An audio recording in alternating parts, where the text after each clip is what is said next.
نحمده ونصلي على رسول الكريم أما بعد بسم الله الرحمن الرحيم عن عمر بن الخطاب رضي الله تعالى عنه قال قال رسول الله صلى الله تعالى عليه وسلم إنما الأعمال بالنيات وإنما لامرئ ما نوى فمن كانت هجرته إلى الله ورسوله فهجرته إلى الله ورسوله ومن كانت هجرته إلى دنيا يصيبها أو امرأة يتزوجها فهجرته إلى ما هاجر إليه متفق عليه۔ اس حدیث مبارک میں اخلاص کا بیان ہے۔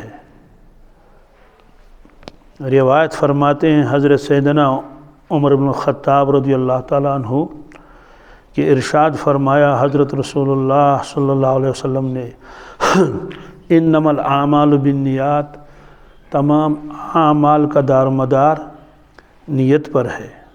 وانما لامرئ ما نوى، ہر شخص کو وہی ملے گا جس کی اس نے نیت کی ہو۔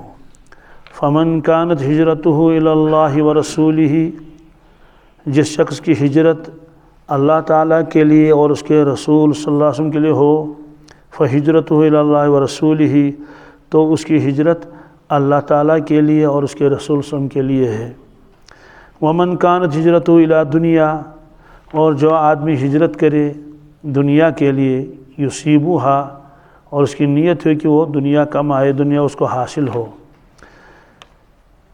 یا کسی عورت کے ساتھ شادی کرنے کی اس نے نیت کی اور ہجرت کی، فہجرتہ الی ما ہاجر الیہ، تو اس کی ہجرت اسی کی طرف مانی جائے گی جس کی طرف اس نے ہجرت کی۔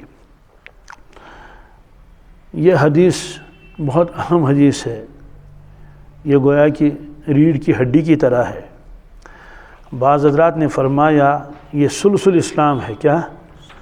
اسلام کا 3 حصوں میں سے ایک حصہ یہ اکیلی ایک حدیث ہے۔ بعض حضرات نے فرمایا اس حدیث کا تعلق 70 بابوں کے ساتھ ہے۔ کس کے ساتھ؟ 70 بابوں کے ساتھ ہے۔ اور اسلاف کا یہ طریقہ رہا ہے، جب وہ کسی کتاب کو لکھتے تھے تو اسی حدیث سے شروع کرتے تھے۔ محدثین میں ایک امام ہیں، امام ابو داود رحمۃ اللہ تعالی علیہ، تو انہوں نے 5 لاکھ احادیث میں سے اپنی کتاب کو منتخب کیا ہے، پھر اس میں 4 احادیث کو منتخب کیا۔ ان میں سب سے پہلی حدیث جو لائے انما الاعمال بالنیات، کہ تمام اعمال کا دار و مدار نیت پر ہے۔ اور بھی انہیں 4 حدیثیں لکھی ہیں، ان کا بیان بھی آئے گا انشاءاللہ۔ تو یہ اللہ کے نبی صلی اللہ علیہ وسلم نے فرمایا۔ اخلاص کس سے کہتے ہیں؟ اخلاص کے معنی آتے ہیں وہ چیز جس میں ملاوٹ ہو سکے، اس کو خالص رکھنا، کیا؟ اس میں کھوٹ نہ ہو۔ یہ تو ہے اس کا لغوی ترجمہ۔ اور شریعت میں اخلاص کہتے ہیں عمل کو غیر اللہ کے شوائب سے بچا لینا۔ یعنی ایک آدمی عمل کرتا ہے، وہ اس کی کوشش کرے کہ یہ عمل صرف اللہ تعالیٰ کے لیے ہو اور غیر اللہ کے لیے نہ ہو۔ تو اعمال ہی کے نیتوں کے اوپر جو ہے وہ فیصلے ہوں گے۔ اللہ کے نبی صلی اللہ علیہ وسلم کو اس کا بہت فکر تھا کہ میرا کوئی امتی ریا وغیرہ میں داخل نہ ہو، یعنی اس کے اندر ریا نہ ہو۔ ایک حدیث پاک میں ہے کہ اللہ تبارک تعالیٰ محشر کے میدان میں 3 شخصوں کو لائیں گے، ان میں ایک شخص عالم ہوگا۔ اللہ تعالیٰ اس سے اپنی نعمتیں گنوائیں گے کہ میں نے آپ کو نعمتیں دی تھی، آپ نے ان نعمتوں کا کیا حق ادا کیا؟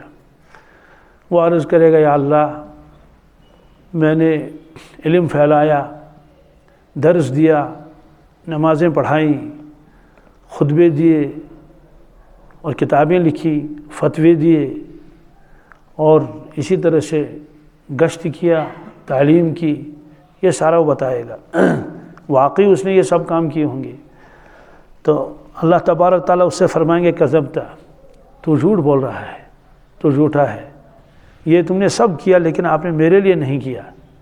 یہ سب جو تم نے کیا یہ آپ نے اس لیے کیا تاکہ لوگوں میں آپ مشہور ہو جائیں، جان پہچان ہو جائے، تعارف ہو جائے، اور لوگ آپ کو کہیں گے علامہ ہے، یہ زبردست بڑا عالم ہے۔ یہی نیت تمہاری تھی، اور لوگ آپ کے پیچھے پیچھے چلیں اور آپ کا خوب تذکرہ ہو اور شہرت ہو آپ کی مشرق و مغرب، جنوب و شمال علاقے میں، ملکوں میں۔ فقط قیل، وہ تو کہا گیا، لوگوں نے آپ کو علامہ بھی کہا، اور لوگوں نے آپ کو بڑا عالم بھی کہا، جاننے والا بھی کہا، کسی نے کہا یہ مفسر ہے، کسی نے کہا یہ محدث ہے، کسی نے کہا یہ بہت بڑا مقرر ہے، خطیب ہے، یہ سب کچھ کہا گیا۔ تو اس سے کہا جائے گا، فرشتوں سے کہا جائے گا کہ یہ لوہے کی زنجیر میں اس کو باندھ کے گھسیٹ کے اس کو دوزخ میں ڈال دو۔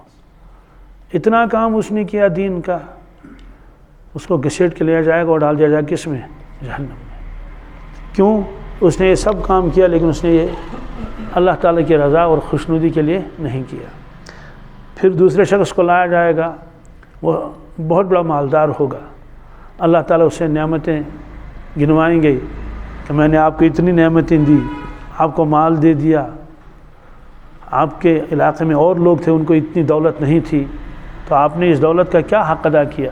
وہ کہے گا یا اللہ میں نے تیرے راستے میں مال خرچ کیا، مسجدیں بنوائیں، مدارس بنوائے، یتیموں کو میں نے دے دیا، بیواؤں کو دے دیا، اور اس مال سے میں نے عمرے کیے اور حج کیے اور اتنی قربانی میں کرتا تھا اور لوگوں کو دیتا تھا، جو بھی میرے دروازے پر آتا تھا کوئی واپس نہیں جاتا تھا، جہاں بھی موقع ملتا تھا میں خرچ کرتا رہتا تھا۔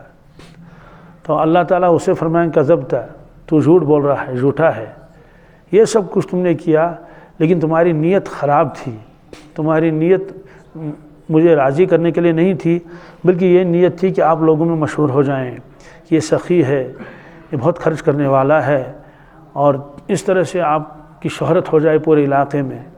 تو یہ نیت تم نے کی، اسی نیت کی وجہ سے تم لوگوں میں پیسے خرچ کرتے تھے، مسجدیں بنواتے تھے، مدارس میں مدد کرتے تھے۔ فقط قیل، لوگوں نے وہ کہا جو تمہاری نیت تھی، تو اس کو بھی پکڑ کے گھسیٹ کے ڈال دیا جائے گا دوزخ میں۔ پھر تیسرے نمبر پر ایک مجاہد کو لایا جائے گا، بہادر تھا وہ، اس سے اللہ تعالیٰ فرمائیں گے میں نے تجھے اتنی نعمتیں دے دی ہے، تو نے میرے دین کے لیے کیا کیا؟ اس سے یہ بھی معلوم ہوا اللہ تعالیٰ یہ چاہتے ہیں جو میں اپنے بندوں کو نعمتیں دوں تو وہ ان نعمتوں کو میرے دین پر خرچ کر لیں، اپنی ضروریات پر بھی خرچ کر لیں، لیکن ان کا مقصد کیا ہو کہ دین پر خرچ ہو جائے، مال ہو، علم ہو، جوانی ہو، زندگی جو بھی ہو۔ تو بہرحال اس کو لایا جائے گا، وہ کہے گا یا اللہ میں نے جہاد کیا اور تیرے راستے میں شہید ہو گیا، تو اللہ تعالیٰ اسے فرمائیں گے کذبت، تو جھوٹ بول رہا ہے، تو جھوٹا ہے، تو نے یہ میرے لیے نہیں کیا، بلکہ آپ کی نیت خراب تھی، آپ کے دل میں یہ تھا، آپ کی نیت یہ تھی کہ میں مشہور ہو جاؤں، یہ بڑا غازی ہے، بہت بڑا جو لڑنے والا ہے، بڑا بہادر ہے۔ فقط قیل، وہ تو لوگوں نے کہا تمہارا میرے پاس کچھ بھی نہیں ہے، تو اس کو بھی زنجیر میں باندھ کے گھسیٹ کے لیا جائے گا اور ڈال دیا جائے گا دوزخ میں۔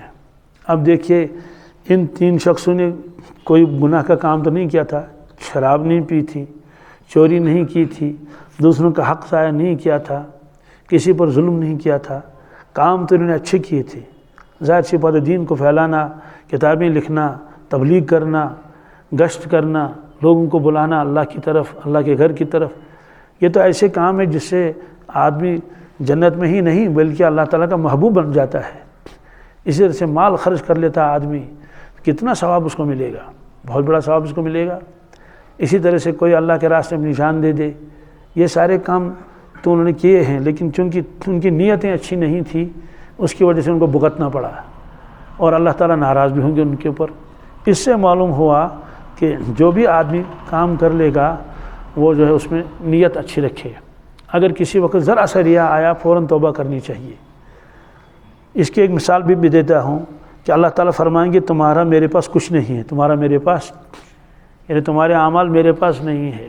اس کی مثال ہے ایک مرتبہ ایک شخص نے مجھے فون کیا اور فون پر بتایا کہ میں نے آپ کے اکاؤنٹ میں کچھ پیسے ڈالے ہیں، تو ذرا آپ چیک کر لیں کہ میسیج آئی یا نہیں۔ تو میں نے چیک کر لیا، میں نے کہا میسیج نہیں آئی۔ پھر دوسرے تیسرے دن کہ انہوں نے پھر فون کیا کہ میسیج آ گئی، میں نے چیک کر لیا، میں نے کہا کہ بھائی میسیج نہیں آئی۔ اس طرح سے ہفتے میں اس نے 2-3 مرتبہ پوچھا۔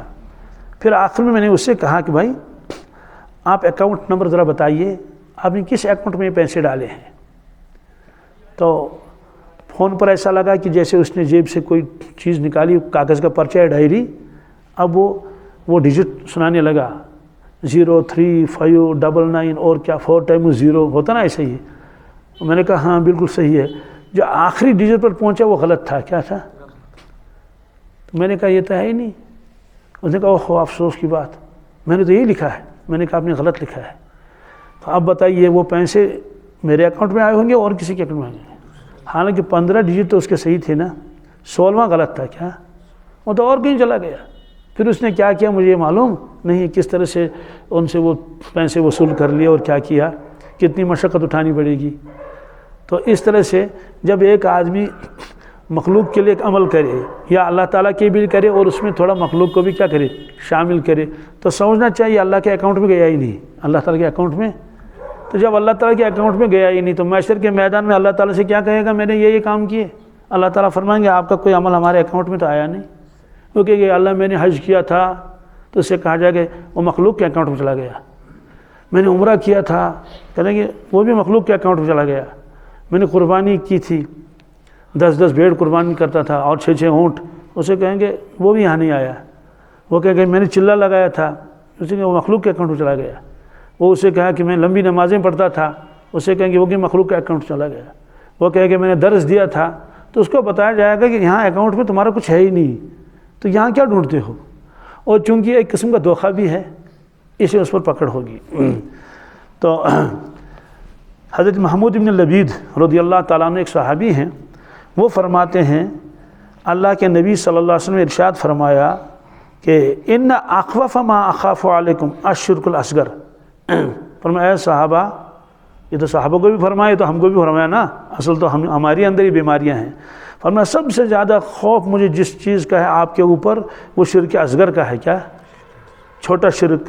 قالوا یا رسول اللہ صلی اللہ علیہ وسلم ما الشرک الاصغر؟ انہوں نے عرض کیا اللہ کے نبی صلی اللہ علیہ وسلم یہ شرک اصغر کیا چیز ہے؟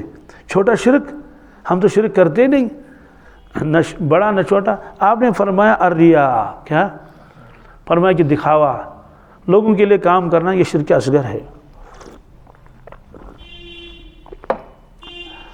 الحمدللہ۔ حضرت ابو سعید خدری رضی اللہ تعالیٰ عنہ فرماتے ہیں ہم ایک مرتبہ دجال کا تذکرہ کرتے تھے۔ کس کا؟ یعنی ساتھی لوگ بیٹھے ہوئے تھے، آپس میں دجال کا تذکرہ کرتے تھے، ارے دجال آئے گا اور بڑا فتنہ ہوگا اور وہ ہوگا یہ ہوگا۔ اتنے میں اللہ کے نبی صلی اللہ علیہ وسلم تشریف لائے۔ آپ نے فرمایا الا اخبرکم بما هو اخفى علیکم عندی من المسیح الدجال؟ فرمایا کہ صحابہ میں آپ کو بتا دوں مسیح دجال سے زیادہ مجھے جس کا خوف اور اندیشہ ہے تم لوگوں کے اوپر وہ بتا دوں؟ قلنا بلا یا رسول اللہ صلی اللہ علیہ وسلم۔ حضرت فرما دیجئے کہ دجال سے زیادہ بڑا فتنہ کون ہوگا، آپ ہم بتا دیجئے۔ فرمایا الشرک الخفی، کیا؟ پوشیدہ شرک۔ کیا پوشیدہ شرک کسے کہتے ہیں؟ کہ ان یقوم الرجل فیصلی، ایک آدمی کھڑا ہو گیا اور نماز پڑھنے لگا، اتفاقاً اس نے دیکھا کہ اور ایک آدمی تو وہاں داخل ہوا مسجد میں، یا اس کو وہ دیکھ رہا ہے، تو اس شخص کی وجہ سے اس نے نماز کو تھوڑا لمبا کیا۔ کیا کیا؟ رکوع اچھی طرح کیے اور سجدے کیے اور قیام تھوڑا لمبا کیا، تاکہ یہ جو شخص مجھے دیکھ رہا ہے یہ کہے گا ارے کتنی لمبی نمازیں پڑھ رہا ہے، اللہ بڑا بزرگ ہے، تو اس کے دل میں میری کچھ عظمت آ جائے۔ فرمایا کہ دجال سے زیادہ مجھے اس چیز کا ڈر ہے۔ اس کی وجہ کیا ہے واللہ عالم، لیکن بظاہر تو یہ لگتا ہے دجال ہمیشہ تھوڑا آئے گا، دجال کا تو ایک زمانہ ہوگا، آئے گا نا، وہ آئے گا، کچھ لوگ اس فتنے میں مبتلا بھی ہوں گے، لیکن یہ جو شرک اصغر یہ تو آج بھی ہو سکتا ہے نا، یہ تو ہر زمانے میں ہو سکتا ہے۔ دجال کا تو فتنہ تو محدود ہے، لیکن یہ والا یہ تو لامحدود ہے، یہ تو اس کو تو حد ہی نہیں۔ اس لیے آپ نے فرمایا کہ دجال کے فتنے سے زیادہ ڈر مجھے اپنی امت کے اوپر جو ہے وہ شرک خفی کا ہے۔ حضرت ابو ہریرہ فرماتے ہیں رضی اللہ تعالیٰ عنہ کہ ارشاد فرمایا رسول اللہ صلی اللہ علیہ وسلم نے کہ اللہ تعالیٰ فرماتے ہیں کیا، اسے حدیث قدسی کہتے ہیں کیا، یعنی قرآن پاک میں یہ نہیں ہے، لیکن اللہ کے نبی صلی اللہ علیہ وسلم اس کو نسبت کرتے ہیں کس کی طرف؟ اللہ تعالیٰ کی طرف۔ فرماتے ہیں انا اغنی شرکاء عن الشرک، لوگوں میں شرکا سے بے نیاز ہوں، میرا کوئی پارٹنر نہیں، میرا کوئی پارٹنر تو انسانوں کا ہوتا ہے نا، وہ کمزور ہوتا ہے انسان، اس کے پاس زیادہ پیسے نہیں ہوتی ہیں تو دوسرے کو اپنے ساتھ لگاتے ہیں نا کہ بھائی میں اکیلا ہوں، کام سنبھال نہیں پاتا ہوں، آپ ذرا میرے ساتھ شراکت کیجئے۔ تو کبھی پیسے کم ہوتے ہیں، کبھی افرادی قوت کم ہوتی ہے، اس وجہ سے آدمی کو دوسرے کے ساتھ شراکت کرنی پڑتی ہے، لیکن اللہ تعالیٰ فرماتے ہیں میں شریکوں سے بے نیاز ہوں۔ من عملا، کوئی بھی آدمی کوئی عمل کرے، اشرک فیہ معی غیری، میرے ساتھ کسی غیر کو جو وہ شامل کرے گا، ترکتہ وشرکہ، فرماتے ہیں میں اس شخص کو بھی چھوڑ دیتا ہوں اور اس کے اس عمل کو بھی چھوڑ دیتا ہوں۔ میں کہتا ہوں کہ یہ جاؤ انہی کو دے دو جن کے لیے آپ نے یہ کام کیا ہے۔ اور ایک روایت میں ہے، فرماتے ہیں فانا منہ بریء، کیا میں اس شخص سے کیا ہوں؟ بری ہوں اور بیزار ہوں۔ وہ للذی اشرک، وہ عمل اسی کے لیے جس شخص کو اس نے شریک کیا۔ اس کی میں مثال بتاتا ہوں، ایک بادشاہ ہے، اس کے پاس کسی چیز کی کمی نہیں ہے، بادشاہ ہے، ہر چیز اس کے پاس موجود ہے، جو چیز چاہے۔ تو آپ نے کہا کہ میں بادشاہ کے پاس تحفہ لے جانا چاہتا ہوں، سیب کا ڈبہ آپ نے بہت ہی بہترین تیار کر کے اس کے پاس آپ لے گئے، یا آپ نے کھجوریں لے لی، یا آپ نے اور کوئی گریاں توڑ کے لے لی، کوئی اچھی چیز۔ بادشاہ کے دربار میں پہنچے، آپ اسے کہتے ہیں بادشاہ سلامت، یہ آدھا تو تمہارے لیے ہے، آدھا وہاں ایک چوراہے کے اوپر جو ہے وہ جھاڑو لگاتا ہے، جوتے گانٹتا ہے، تو آپ آدھا اس کو دے دینا، میں تو لایا ہوں تیری خدمت میں، آدھا تمہارے لیے ہے، یا 3 حصے تمہارے ہیں، 1/4 فلاں آدمی کو دینا، وہ فلاں جگہ کام کر رہے ہیں۔ کوئی شخص جو ہے وہ جنگل میں بھیڑ چرا رہا ہے، اس کو دے دینا۔ تو مجھے بتائیے بادشاہ کی توہین ہے یا نہیں؟ تو بادشاہ لے گا اس سے؟ بادشاہ کہے گا کہ ہمارے پاس بہت ہے، تم یہ لے جاؤ اور انہیں کو تقسیم کر لو۔ تو کیا نعوذ باللہ من ذالک اللہ تعالیٰ کی کیا ایسی بھی حیثیت نہیں؟ نعوذ باللہ من ذالک جو بادشاہوں کی، آدمی چاہتا ہے کہ میں بادشاہ کی خدمت میں لے لوں، اس ہدیے میں کسی کو شریک نہ کروں، کسی وزیر کو بھی نہیں، کہ بادشاہ سلامت یہ میں صرف آپ کے لیے لایا ہوں اور کسی کے لیے نہیں۔ تو بندہ جو عمل کر لے گا تو اللہ تعالیٰ کے لیے ہونا چاہیے نا، لوگوں کے لیے کیوں؟ اصل اس کی وجہ بھی لکھی ہے، آدمی کے ذہن میں یہ ہوتا ہے کہ میں مشہور ہو جاؤں، اسے حب جاہ کہتے ہیں۔ کیا یہ حب جاہ بہت خطرناک بیماری ہے، مشائخ نے لکھا ہے، کہا کہ اہل اللہ کو سب سے آخر میں جو چیز دل سے نکالی جاتی ہے اللہ کی فضل و کرم سے، وہ یہ جاہ ہے، حب جاہ کا مطلب ہے کہ میں مشہور ہو جاؤں، کیا لوگ مجھے جانیں، جہاں جاؤں تو مجھے صدر میں جگہ ملے اور ہر جگہ میرا چرچا ہو، ہر شخص کو میری جان پہچان ہو، ہر شخص کو تمنا ہو کہ فلاں شخص سے کیا کسی طرح سے ملاقات کرا دو، یعنی میں بڑا بننا چاہتا ہوں، بہت بڑا۔ تو حب مال جو ہے، مال کی محبت، یہ اتنی خطرناک نہیں ہے جتنی خطرناک چیز کون سی ہے؟ وجہ ہے۔ تو بہرحال یہ آپ نے فرمایا۔ شداد ابن اوس رضی اللہ تعالیٰ عنہ فرماتے ہیں میں نے سنا، ارشاد فرمایا رسول اللہ صلی اللہ علیہ وسلم نے، وہ فرماتے من صلی یرائی فقط اشرک ومن صام یرائی فقط اشرک ومن تصدق یرائی فقط اشرک۔ جس شخص نے نماز پڑھ لی دکھانے کے لیے اس نے شرک کیا، جس شخص نے روزہ رکھا دکھاوے کے لیے اس نے شرک کیا، اور جس نے صدقہ خیرات کیا دکھانے کے لیے اس نے بھی کیا کیا؟ شرک کیا۔ اب دیکھیے، شراب کو تو گناہ کبیرہ کہا گیا نا، لیکن شرک نہیں کہا گیا۔ کیا بات سمجھا گئی؟ جھوٹ تو گناہ کبیرہ ہے لیکن اس کو شرک نہیں کہا گیا۔ معلوم ہوا کہ یہ جو ریا ہے یہ ان گناہوں سے بھی زیادہ بڑا گناہ، خطرناک گناہ ہے۔ گویا کہ یہ اللہ کے نبی صلی اللہ علیہ وسلم نے ہمارے لیے یہ ارشادات فرمائے تاکہ حضور صلی اللہ علیہ وسلم کا ہر امتی اس بیماری سے بچ جائے۔ حضرت ابو ہریرہ فرماتے رضی اللہ تعالیٰ عنہ کہ ارشاد فرمایا رسول اللہ صلی اللہ علیہ وسلم نے، تعوذوا باللہ من جب الحزن، فرمایا کہ جب الحزن سے پناہ مانگو۔ جب الحزن سے عرض کیا گیا مل جب الحزن یا رسول اللہ صلی اللہ علیہ وسلم، یہ جب الحزن کیا ہے؟ غم کا گھڑا، کیا یعنی جسے غم ہی غم ہوں۔ فرمایا وادٍ فی جہنم، فرمایا کہ وادی ہے جہنم کے اندر، یعنی جہنم کے اندر ایک وادی ہے، یتعوذ من جہنم کل یوم 100 مرہ، 100 مرتبہ وہ جہنم خود اس وادی سے پناہ مانگتی ہے۔ جہنم کہتے ہیں یا اللہ ہمیں اس سے بچا، کس سے؟ یعنی جہنم آگ خود اس آگ سے پناہ مانگتی ہے۔ قیل یا رسول اللہ صلی اللہ علیہ وسلم من یدخلہ، آپ نے فرمایا اے اللہ کے نبی صلی اللہ علیہ وسلم یہ فرما دیجئے اس میں داخل کون ہوگا؟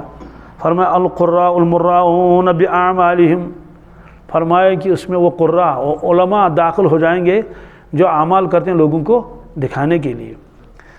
اس سے معلوم ہے جو بھی آدمی عمل کر لے گا اگر ذرا سا اس میں ریا آئے گا تو وہ عمل اس کے لیے وبال بن جائے گا۔ حضرت ابو ذر فرماتے ہیں عرض کیا گیا یا رسول اللہ صلی اللہ علیہ وسلم، حضرت آپ فرما دیجئے ایک شخص عمل کرتا ہے عمل خیر، لیکن لوگ خود بخود اس پر تعریفیں کرتے ہیں، کیا اس کے دل میں نہیں ہے، اس کے دل میں، لیکن خود اس کی تعریفیں کرتے ہیں۔ ظاہر سی بات ہے نیک لوگوں کی تو تعریفیں لوگ کریں گے نا، لوگ کہتے ہیں کہ بھائی بڑا اچھا ہے، نیک ہے، صالح ہے، ارے یہ تو نمازوں کا پابند ہے، کیا کہنے اس کو۔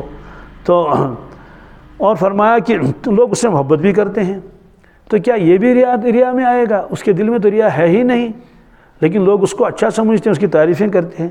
آپ نے فرمایا یہ تو نقدی بشارت ہے اس کے لیے، کیا ہے یہ؟ تو مومن کے کیا ہے؟ نقدی بشارت ہے۔ فرمایا تلک عاجل بشرى بشرى المومن، مطلب تو یہ ہے کہ اس کے لیے بشارت ہے، کیا ہے؟ اس میں اس کا کوئی قصور نہیں ہے۔ تعریفیں کرتے ہیں لوگ اس کی اور اس کے دل میں یہ نہیں ہے، تو اللہ تعالیٰ نے اس کو فی الحال یہ دنیا میں ہی اس کو یہ بشارت دے دی۔ لوگ اس کی تعظیم کرتے ہیں، احترام کرتے ہیں، لوگ ان کی دلوں کے اندر اس کی عزت ہے، محبت ہے، تو اس کا ثواب ضائع نہیں ہوگا، اس کا ثواب بھی مل جائے گا، یہ فرمایا۔ اور حضرت انس فرماتے ہیں رسول اللہ صلی اللہ علیہ وسلم سے نقل فرماتے ہیں کہ بھائی کوئی آدمی دین کے بارے میں یا دنیا کے بارے میں ہو کہ جس کی طرف لوگ انگلیاں اٹھاتے ہوں، کیا یہ ہے وہ صاحب، یہ ہے وہ صاحب، فرمایا بس بربادی کے لیے تو کافی اس کے لیے، الا من عصمہ اللہ، مگر یہ کہ جس کو اللہ تعالیٰ کیا کر لے؟ بچا لے۔ تو بہرحال اس روایت میں ہجرت کا تذکرہ آیا، کس کا؟ سوال ہجرت کا تذکرہ کیوں یہاں آیا؟ اس کی ایک وجہ ہے کہ اللہ کے نبی صلی اللہ علیہ وسلم تو 13 برس تو مکہ شریف میں تھے، 40 کو چھوڑ کر 13 برس، اس کے بعد اللہ تعالیٰ کے حکم سے آپ تشریف لے گئے مدینہ طیبہ۔ مدینہ طیبہ تشریف لے گئے تو آپ نے یہی حکم دے دیا کہ ہر صحابی، ہر مسلمان کو مدینہ طیبہ پہنچنا ہے، ہجرت فرض ہے، ہجرت۔ اور قرآن پاک میں اس کا تذکرہ ہے کہ اگر کوئی ہجرت نہیں کرے گا تو اس کا ایمان مقبول نہیں، اس کا ایمان پہنچنا پڑتا تھا۔ اور ہجرت بہت مشکل تھی اس وقت، چوری چھپ کے جانا پڑتا تھا، اور اگر بیٹا مسلمان ہوتا تھا تو باپ اس کو گھر سے نکال دیتا تھا، اگر بیوی مسلمان ہوتی تھی تو شوہر اس کو طلاق دیتا تھا۔ تو ایک واقعہ بھی لکھا ہے کتابوں میں کہ ایک جوان تھے، اس کا نام تھا حضرت عبداللہ رضی اللہ تعالیٰ عنہ، ذوالبجادین اس کا لقب تھا۔ اس کے والد کا انتقال ہوا تھا، اس کا چچا تھا، تو جب اس کے چچا نے سن لیا کہ میرا یہ بھتیجا ہے تو یہ اسلام اس نے قبول کیا ہے، تو اس نے اس کو کہا کہ یہاں سے نکل جاؤ۔ وہ نکلا، ابھی وہ تھوڑی دور گیا تھا تو اس کو واپس بلایا، کہا کہ تمہارے بدن پر جو یہ کپڑے ہیں ان کپڑوں کو نکالو، ان کپڑوں کو۔ اس نے کہا چچا جان میں نے تو کچھ ساتھ ہی نہیں لیا، سارا میں نے یہیں چھوڑ دیا، اپنے والد کی جو جائیداد وغیرہ تھی وہ بھی۔ کہا نا بالکل نہیں، سارے کپڑے نکال دو یہیں۔ تو مجبوراً اس کو کپڑے نکال دیے گئے۔ تو بوڑھی ماں تھی اس کے پاس گیا، وہ پہننے کے لیے کچھ بھی نہیں تھا، ایک پرانی چادر تھی، پرانا کمل، وہ اس کو دے دیا، بالکل الف ننگا کر کے رکھ دیا اس کو۔ تو اس نے اس کے 2 ٹکڑے کر دیے، ایک ٹکڑے کو تہبند کے طور پر استعمال کیا اور دوسرا ٹکڑا کندھوں پر ڈال کے چلے۔ 450 کلومیٹر پیدل چلا۔ کتنے؟ راستے میں کیا کھایا ہوگا اللہ عالم، سوائے پتوں کی اور کون سی چیز تھی راستے میں؟ اس لیے کہ مکہ شریف سے مدینہ طیبہ تک صرف ریگستان ہے، پہاڑ ہیں، جھاڑ ہیں، جنگلی کچھ درخت ہیں، تو پھل وغیرہ کا تو آج بھی تصور نہیں وہاں، اور پانی بھی نہیں ہے، کوئی ایک ندی نہیں، ایک نالا نہیں، نالے تو بہت ہیں لیکن پانی کے بغیر۔ بہرحال پہنچ گئے۔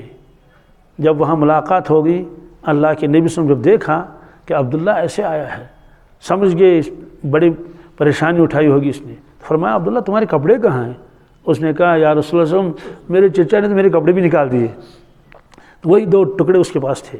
تو آپ نے خود فرمایا آپ تو ذوالبجادین ہیں، کیا؟ ہاں، تو اب اس کے نام کے ساتھ یہ نام لگا دیا جاتا ہے حضرت عبداللہ ذوالبجادین، با پر زبر بھی پڑھ سکتے ہیں، زیر بھی پڑھ سکتے ہیں، بجادین بجادین دونوں ہیں۔ تو یہ وہ عبداللہ جس کی صرف کائنات میں صرف 2 ٹکڑے تھے، کیا؟ بس ایک تہبند اور ایک وہ چادر کا ٹکڑا کندھوں پر رکھا تھا۔ تو اس وقت جو ہے یہ ہجرت فرض بھی تھی اور دشواری بھی تھی۔ تو مکہ شریف میں ایک شخص تھا، وہ شادی کرنا چاہتا تھا مدینہ طیبہ میں، مدینہ طیبہ کی لڑکی تھی اور لڑکا تھا مکہ شریف کا۔ چونکہ مکہ شریف میں حج کے لیے آتے تھے لوگ، اسلام سے پہلے حج کیا تھا، بس خرید و فروخت تھی اور اس طرح سے زیارت کرتے تھے، مینا جاتے تھے، مزدلفہ جاتے تھے، کہیں پہلوانوں کی کشتی ہوتی تھی اور کہیں جو ہے گانا بجتا تھا، یہ تھا، اور میلہ تو تھا ہی۔ تو اس میں ان کا آپس میں وہ تعلق ہو گیا، الیک سلیک ہو گیا۔ تو اس نے کہا، مکہ شریف کا جو رہنے والا تھا اس نے مدینہ طیبہ کی اس خاتون سے کہا میں آپ سے شادی کرنا چاہتا ہوں۔ اس نے کہا میں تو مکہ نہیں آ سکتی، اس لیے کہ ہمارے مدینہ طیبہ کا ماحول الگ ہے، یہاں کا ماحول الگ ہے۔ اس نے کہا لیکن میں تو شادی کروں آپ ہی سے۔ انہوں نے کہا پھر تو مدینہ طیبہ آنا پڑے گا، کیا؟ آ جاؤ وہیں گرداماد بن کے یا وہیں بسو۔ انہوں نے کہا ٹھیک ہے میں دیکھتا ہوں۔ اب وہ اس انتظار میں تھا کوئی قافلہ جا رہا ہو مسلمانوں کا تو میں اس کے ساتھ ہجرت کر لوں، سفر آسان رہے گا نا، 450 کلومیٹر نکالنے ہیں تو کیسے نکالے گا، اتنی راتیں راستے میں آئیں گی، اکیلے کیسے جائے گا؟ تو اس نے دیکھا کہ ایک قافلہ جا رہا ہے مدینہ طیبہ مکہ شریف سے، تو وہ بھی ان کے ساتھ چل دیا۔ انہوں نے کہا کہاں جانا ہے؟ کہا ہجرت۔ چلے پہنچے مدینہ طیبہ، تو بذریعہ وحی اللہ کے نبی صلی اللہ علیہ وسلم کو معلوم ہوا کہ یہ جو باقی سب تو ہیں اللہ کے لیے آئے ہیں، اللہ کے نبی صلی اللہ علیہ وسلم کو خوش کرنے کے لیے آئے ہیں، اپنے گھر بار کو چھوڑا ہے، لیکن ان میں ایک شخص ایسا ہے وہ آپ کے لیے نہیں آیا، وہ اللہ کے لیے نہیں آیا، بلکہ وہ تو اس نیت سے آیا کہ اس کو تو نکاح کرنا ہے مدینہ طیبہ میں۔ تو اس موقع پر آپ نے فرمایا فمن کانت ہجرتہ الی اللہ ورسولہ، جو آدمی ہجرت کرے اللہ اور اللہ کے نبی صلی اللہ علیہ وسلم کی خوشنودی کے لیے، فہجرتہ الی اللہ ورسولہ، تو اس کی ہجرت اللہ اور اللہ کے نبی سے مانی جائے گی۔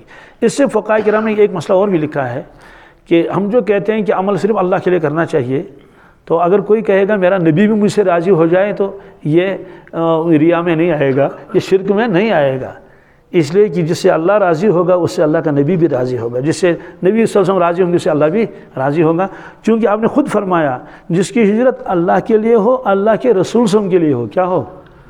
ان کو خوش کرنے کے لیے اور ان کے حکم کی تابعداری کے لیے ہو، کیونکہ اللہ تعالیٰ نے خود فرمایا نا جس نے نبی کی اطاعت کی اسی نے میری اطاعت کی۔ تو فرمایا کہ اس کی ہجرت اللہ اور اللہ کے نبی صلی اللہ علیہ وسلم کی مانی جائے گی، ہر قدم پر ثواب ملے گا، اور جو بشارتیں اس پر ہیں وہ ساری اس کو مل جائیں گی، جنت کی بشارت، مغفرت کی بشارت۔ اور آپ نے فرمایا الہجرت تہدم ما کان قبلہا، اگر کسی آدمی نے کتنے گناہ کیے ہوں پھر اگر وہ ہجرت کرے گا تو اس کے سارے گناہ معاف ہو جائیں گے ہجرت سے۔ کس سے؟ ایسے فرمایا الاسلام یہدم ما کان قبلہ، اگر کسی شخص نے کتنے گناہ کیے ہوں مسلمان ہو جائے گا، کلمہ اس نے پڑھ اسلام میں داخل ہوا، سارے پچھلے گناہ اس کے معاف کر دیے جائیں گے، سارے گناہ معاف ہوں۔ ہاں اللہ یہ کہ مخلوق کا حق ہو، کس کا؟ ہاں وہ تو نہیں ہوگا کسی کا قرضہ اس کے اوپر ہو، وہ تو دینا پڑے گا۔ بہرحال آپ نے یہ فرمایا ومن کانت ہجرتہ الی دنیا، اگر کوئی شخص دنیا کے لیے ہجرت کرے گا، کس کے لیے؟ یصیبھا، کہ وہ وہاں جا کر کمائے، لمبا کاروبار کرے، جیسے جاتے ہیں نا بہت دور دور جاتے ہیں، دوسرے ملکوں میں جاتے ہیں تو لیکن وہ تو دنیا کے لیے جاتے ہیں نا۔ اب امرأۃ یتزوجھا، آپ نے فرمایا اگر کوئی شخص کسی خاتون کے لیے ہجرت کرے تاکہ اسے شادی کرے، فہجرتہ الی ما ہاجر الیہ، تو اس کی ہجرت اسی کے لیے ہوگی۔ مطلب تو ہے کہ ہجرت اتنا بڑا عمل ہے تو نیت کی وجہ سے یہ عمل بھی خراب ہو جائے گا، اگر عمل صحیح ہے تو مقبول ہے، اگر نیت صحیح نہیں ہے تو عمل مقبول نہیں ہے۔ اس سے معلوم ہوا کہ تمام کاموں میں انسان کو نیت صحیح کرنی چاہیے، نماز پڑھ رہا ہے، اذان دے رہا ہے، جو بھی ہو۔ میں ایک مسجد میں گیا، اذان کا وقت ہو رہا تھا تو میں نے اذان دینے کا ارادہ کیا، تو ایک صاحب آئے، اس نے کہا کہ میں اذان دے دوں گا۔ میں نے کہا حضرت بالکل صحیح، آپ اذان دے دیں، ٹھیک ہے۔ اب وہ آیا اور اس نے یہاں سوئچ آن کر لیا، دیکھا کہ پاور نہیں ہے، بجلی نہیں ہے، اور اس وقت وہ اس مسجد میں یہ بیٹری وغیرہ نہیں تھی۔ اب جب دیکھا کہ پاور نہیں ہے تو مجھ سے کہنے لگا کہ یار پارٹ ہوئی پان، مجھ سے کہنے لگا جاؤ تم اذان دے دو۔